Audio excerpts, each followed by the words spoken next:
Welcome to the Survivor Fans Podcast. I'm Joanne. And I'm Stacy. We're here with Joe from Survivor Heroes versus Healers versus Hustlers. Hi, Joe. Thanks for speaking with us today. So, thank you for having me. Tell us how you were chosen to be on Survivor. I just sent an audio tape, a video, and I got a call back, followed by an email, and I was like, wait a minute, is this a joke? Is one of my friends playing a joke on me? And I called and started the process. Is that the first time you had applied? My first and only attempt, so Wow. I was extremely lucky. What did you do to prepare once you knew you were going to be on the show? Well, a few things. I wanted to gain weight, so I started eating donuts and Haagen-Dazs and pizza and all that good stuff, avocados, peanut butter. So I gained about maybe anywhere between like 15 to like 20-something pounds. In addition to that, my inability to swim was I know it was going to be a weakness, so I signed up for some private lessons, so I learned how to swim. So that was like my main focus, was to gain weight and to learn how to become a better swimmer. You were amazing in that reward challenge where you sank all those baskets. How did your son react when he saw it? Well, what's funny is he hasn't even seen it yet, because the day that it was shown, I had a little premiere at Dave & Buster, and he was too busy playing the games, and we just haven't gotten to it. He's playing basketball now, and it's kind of like, by the time we get home, it's kind of late, but we'll definitely watch it over the weekend. How did you feel about being put on the Healers tribe, and how did that impact your game?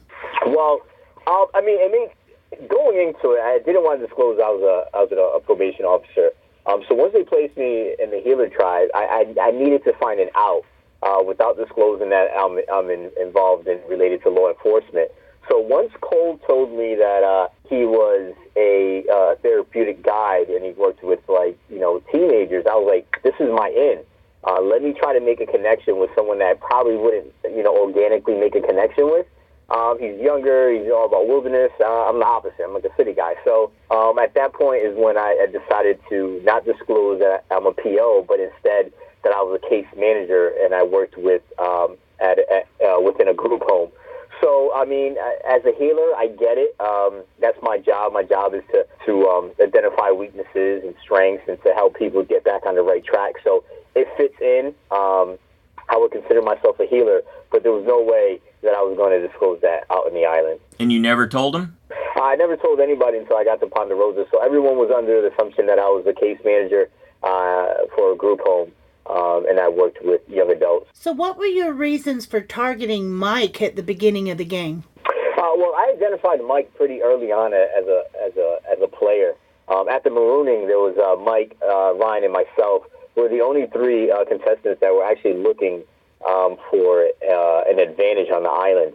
On the boat. So I picked up on that, and then once we arrived at the Healer Beach, Mike continued to look for an idol. So that kind of it was obvious to me that, one, Mike probably didn't find an advantage, and two, this guy's playing hard. And I kind of called him a David Wright 2.0 back at pregame, so I just didn't want anyone around that was willing to really give 120% and to play an aggressive game like I was.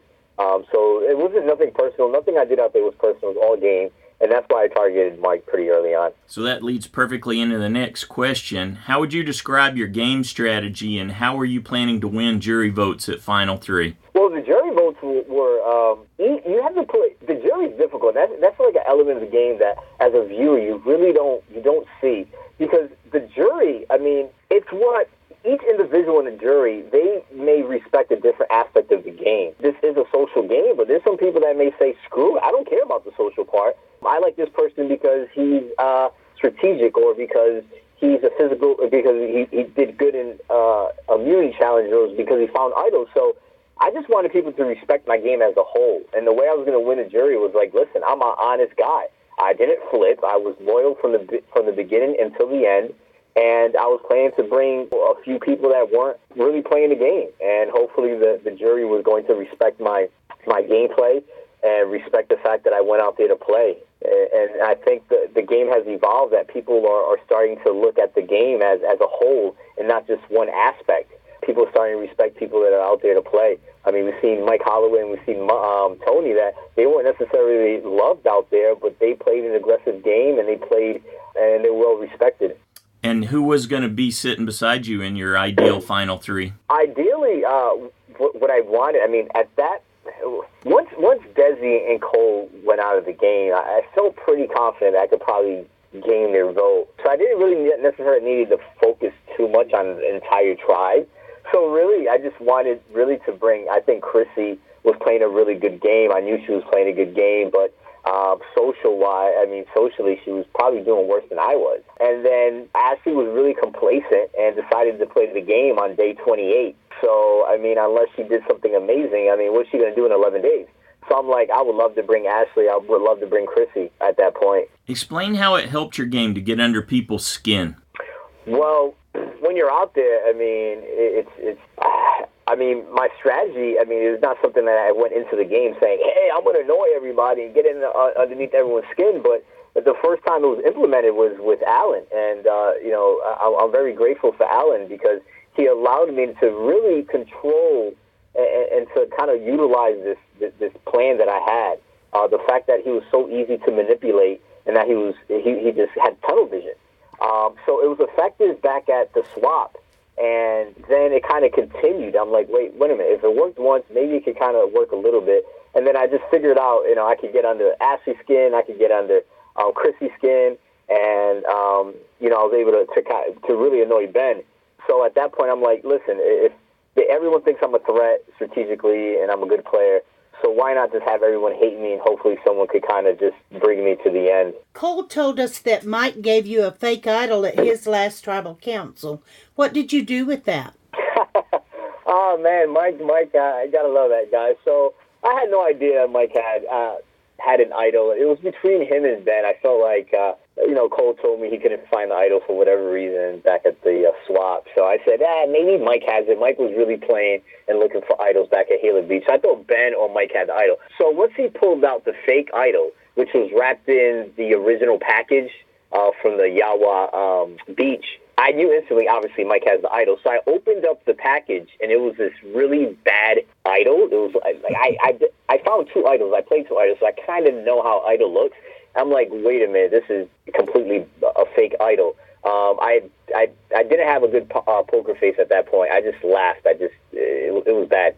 So at that point, everyone kind of picked up on it that it was kind of fake. And so the reason why they took it out to edit, it just didn't go anywhere. It was pretty bad. So did you keep it as a souvenir? No, I gave it back to Mike. Mike, he put in the work. He found it. I gave him back the package and instructions. How did you feel when Mike said he'd do what you did, but they'd believe him because he was a doctor? Well, that's the thing with Mike. I had a blast with that guy out there. Mike, I don't take things serious. Mike doesn't either. So we was just having a blast. Like, we really enjoyed Tribal.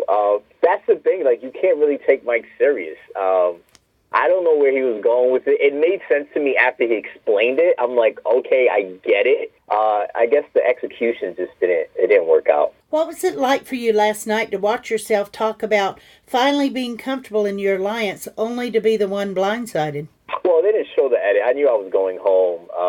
But when you're in that situation and there's a 20% chance that you may not go home, I got on everyone's skin, and really at Tribal, I would really try to, swing the conversation the way that I wanted. I wanted to kind of control Tribal. And that was the first time I decided not to, because there was a package that they provided me with. The pitch was, Joe, we've taken Ben out, the idol's going to be flush, and the advantage is going to be you. So I'm like, I can't screw this up. And usually my mouth gets me in situations. So I'm like, I'm just not going to open my mouth. I'm going to have my alliance, feel secure that they're making the right decision by keeping me around. But I knew I was going home. I didn't want to really vote with them. I wanted to take Devin out. I was planning to kind of blindside Devin with Ryan.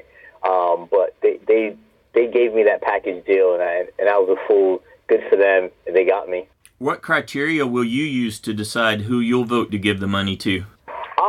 With me, I'm pretty active on Twitter, and I discussed in the past, like season, 30, 31, right? I don't know. The season that Michelle won, and then we had the basketball player Scott. I talk about that being a bitter jury, and I'm far from bitter. Nothing that anyone did to me out there, I took it personal. So I'm going to, vote. I'm gonna give my vote to someone that I feel that played the game, played maybe a similar game to me, maybe. Or just play the best game. I think if you're a CEO of a corporation or a manager and you're hiring someone, usually you hire someone that kind of resembles you or has similar qualities. So I think someone that plays hard, someone that went out there to play to win, and someone that deserves to be the ultimate survivor. So I'm not going to take my. There's no bitterness on my end at all. Was there anything you wish had been shown about you that didn't make it on air? Oh, I love my edit. I don't think I have, like the hero edit or anything like that, but I'm a person. I'm a human being, and there's so many different sides to me. And I think I went out there, I gave it my all, and I gave Survivor my all, and they showed a little bit aspect of my personality, Jeff told us before the game, he's like, listen, guys, we can only show what you give us. And I gave him my all. So I'm happy with my edit. I think they showed me as aggressive. I am aggressive. They showed me as a clown because I am a clown. They showed me annoying because I am annoying. It was a combination of everything. I'm a human being, and I think they did a great job with the edit. What did you see on TV that surprised you the most? A few things. I mean, I knew Ryan was playing the game. I didn't know he was playing a really good game like that, because it was a lot of, behind the scenes. I had no idea that Ben was, the double agent, which, to me, I said in all my interviews, I had no idea that a group of people would allow a player in Survivor to be a double agent. To me, that's insane. I would never allow that to happen. So I was really surprised with that, and kudos to Ben for playing that off. But just the secrets, how there was no secrets this season. I think they should have changed the theme. There was just everyone, there was no secrets. Legit, Patrick and Allie went to the same school. I knew that in the game. Rourke told the Soku tribe after the swap, the relationships that all the healers had. There was legit no secrets out in the island. Everyone told everything, and that to me was a surprise, that people were just willing to give the information. I thought information was leaked somehow, but no, people were just giving the information out. That to me was wow. Did you have any injuries or health issues out there? No, no injuries, no health issues. I packed on some weight before I left. I went out there 15, 20 pounds heavier. So I was good. I wasn't really, it was only a couple of days that we went without food. I won enough challenges, reward challenges to keep me with enough fuel. No injuries. Things kind of went smooth out there. How has being on the show impacted your everyday life? I haven't impacted my everyday life at all. I went out there to play a game, and there's no different than playing video games or playing a flag football game or playing any game. It was a lifetime experience. I have no regrets, but in my day-to-day life, it hasn't impacted. I have a great career back at home. I have a great family. My children are amazing, so it hasn't really... no changes, really. What's it been like watching it all play out with your family and friends? Oh, man, they love it. I think they enjoy it more than I enjoy it. I'm excited now since I've been voted off. Now I could go back to just being a fan and being on a jury. I was so excited to be part of, the jury. I'm still in the game, and just to see how things were playing out. So I'm excited to see what comes about from this season. This season, I'm not saying because I'm part of it or anything, but it's the ending is it's a really good few episodes left. It's going to be a lot of Survivor first, so I'm excited to see how everything plays out. How has your view of Survivor changed after this experience? Well, the edits. The edits are amazing.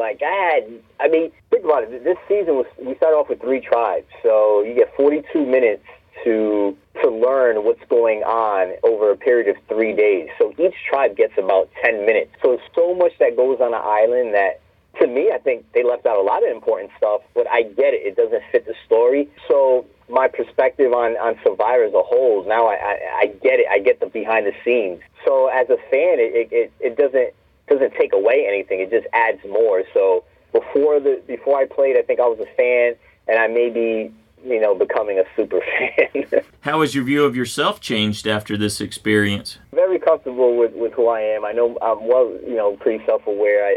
I'm aware of my weaknesses and my strengths. And out there on the island, I knew my strengths, I knew my weaknesses. But it was just, I decided not to change. There was a lot of things I could have changed, and I said no. Well, my views haven't changed. I was pretty consistent to who I am. Like I mentioned, I'm loud, I'm energetic, I'm annoying at times, but I'm extremely loyal. And I think everyone out there said Joe's loyal. He's an honest guy, he's blunt. And that's who I am in my day-to-day life. So my views haven't changed at all. What's next for you? What's next? Nothing. I'm back to regular life, back to working full-time. I love my career, spending time with the family. Out there in Survivor, a lot of the contestants were like, oh, I miss my family, and when I get back home, I'm going to spend more time with my family. Like, everything I do is for my family. The reason why I was out there is for my family. So I'm just going to continue being the great father that I am and being the uncle, the brother, the son that I am. So that's the plan, is just to continue with my career and being a family man. Well, Joe, thank you for sharing with us today, and good luck to you and your family. Thank you so much for having me. Bye-bye. Bye-bye.